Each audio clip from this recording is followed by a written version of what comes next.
এবারে আমি অ্যাপ্লাই করে নেবো হচ্ছে কনসিলারটাকে আমি একটুখানি হাতে ওয়ার্ম করে নিচ্ছি। আর আমার যেখানে যেখানে ব্লেমিশ রয়েছে ফেসে, যেখানে ধরো ছোটোখাটো দাগ রয়েছে, সেই সব জায়গাগুলোতে অ্যাপ্লাই করে নেব। ফর এক্সাম্পল আমি মাউথ এরিয়াতে, আই এরিয়াতে, একটু ফরহেডে অ্যাপ্লাই করে নেব।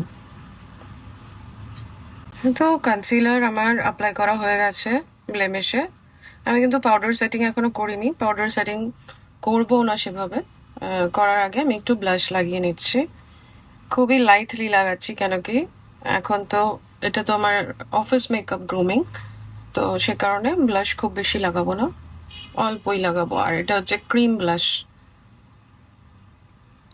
ব্লাশ এই জন্য লাগাই আমি, যাতে এটা লং স্টে করে আর ফেসে শাইন থাকে।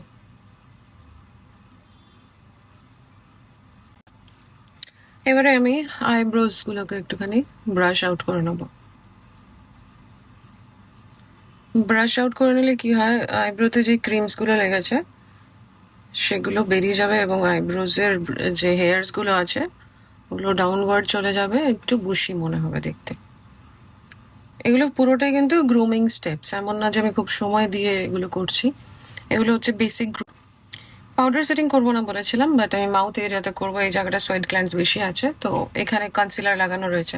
তো দেখো এত কম অ্যামাউন্টের আমি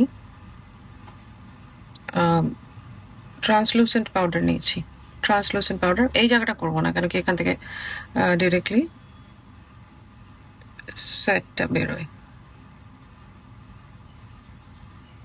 বাস এইটুকুনি আমি সেটিং করব, যাতে এখানে ক্রিজিংটা না হয়। আর বাকি যেটুকুনি থাকবে ব্লেন্ডারের মধ্যে এই আই এরিয়াতে করে নেব। এবার আমি আমার যে গ্রুমিংটা করলাম, এটা তো ঘাম হলে উঠে যাওয়ার চান্সেস আছে, আর আমি পাউডার সেটিংও করিনি, তো সেক্ষেত্রে আমি এখানে ব্লেন্ডারেই সেটিং স্প্রে নিয়ে নিলাম। ব্লেন্ডারে সেটিং স্প্রে নিয়ে আমি এটা খুব হালকা করে ফুল ফেসে ড্যাব করে দেবো, যেখানে যেখানে আমি কনসিলার্সগুলো লাগিয়েছি।